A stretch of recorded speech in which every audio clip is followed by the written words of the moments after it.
Pensa só numa obra de arte, uma obra tão perfeita, mas tão perfeita, que o brilho dela pudesse decidir o destino de um mundo inteiro. Pois é, hoje a gente vai mergulhar na história das Silmarils. São 3 joias que, olha, são muito mais do que simples adornos. Elas são o coração de uma saga gigantesca sobre criação, sobre cobiça e sobre a queda de deuses e reis.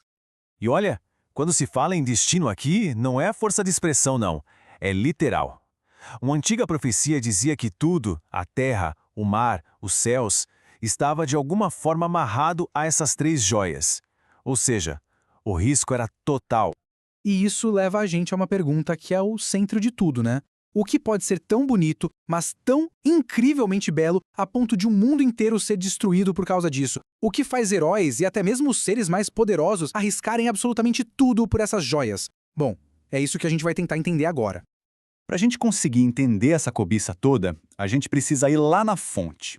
Vamos ver de onde veio esse desejo que consumiu todo mundo. Então, afinal, o que eram as Silmarils? Pensa assim, elas eram, na essência, luz divina engarrafada em cristal.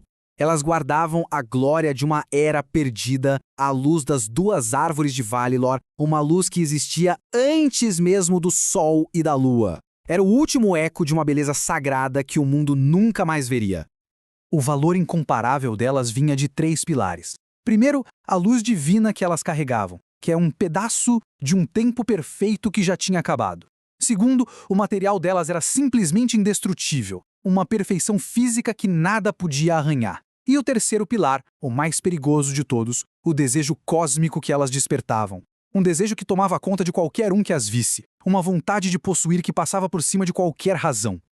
E exatamente esse desejo que joga a gente no meio do conflito.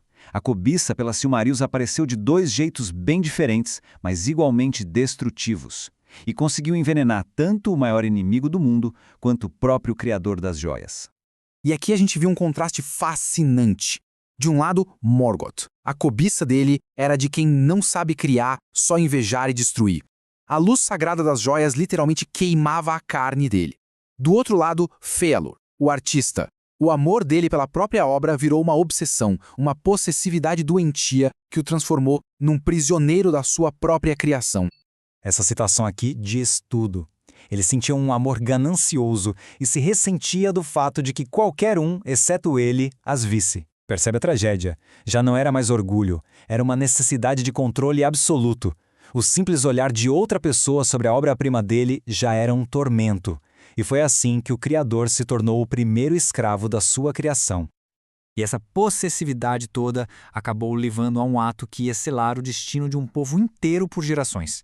Uma promessa que, na verdade, se tornou uma maldição.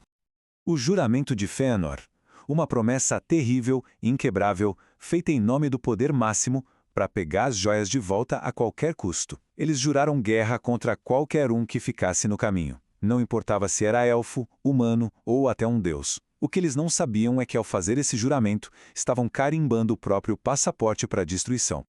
E o preço foi pavoroso. O juramento não os levou a lutar só contra o inimigo, mas contra seu próprio povo. 3 vezes, elfos mataram outros elfos em nome daquelas joias, e cada ato de violência deixava eles mais e mais longe da luz sagrada que tinham jurado proteger. E a ironia trágica de tudo isso já tinha sido profetizada.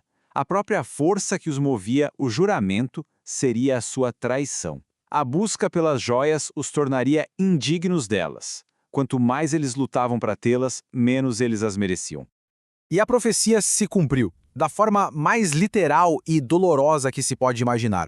Quando os filhos de Fëanor, que ainda viviam, finalmente conseguiram recuperar 2 Silmarils, as joias sagradas queimaram as mãos deles. A luz pura simplesmente rejeitou aqueles cujas almas estavam corrompidas pela violência que cometeram em seu nome. Então, qual é a lição que fica dessa saga de fogo e luz?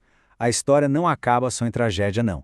Ela oferece uma reflexão bem profunda sobre a verdadeira natureza da beleza e do destino. E aqui talvez esteja a grande metáfora da história. As Silmarils são como a arte de verdade. O valor delas não está na posse, em ter poder sobre elas, mas na luz que elas dividem com o mundo. No momento em que Fëanor e Morgoth tentaram aprisionar essa luz, eles negaram a verdadeira essência das joias. No final das contas, a luz não foi restaurada pela força ou por um juramento de vingança. Uma Silmaril foi parar nos céus como uma estrela, outra foi engolida pelo mar e a terceira enterrada nas profundezas da terra. A luz foi devolvida ao mundo não pela posse, mas através de atos de sacrifício e amor. O destino das joias sempre foi maior do que a vontade de qualquer um que tentou controlá-las. E isso nos deixa com uma pergunta que ecoa através do tempo. Diante de algo belo e poderoso que foi criado, qual é o caminho certo? Tentar proteger a todo custo como Fëanor, arriscando aprisionar essa criação? Ou ter a coragem de soltá-la para que siga o próprio destino, mesmo que isso signifique perdê-la para sempre? Esse dilema entre o Criador e a criação talvez seja a verdadeira e duradoura luz que esta história nos revela.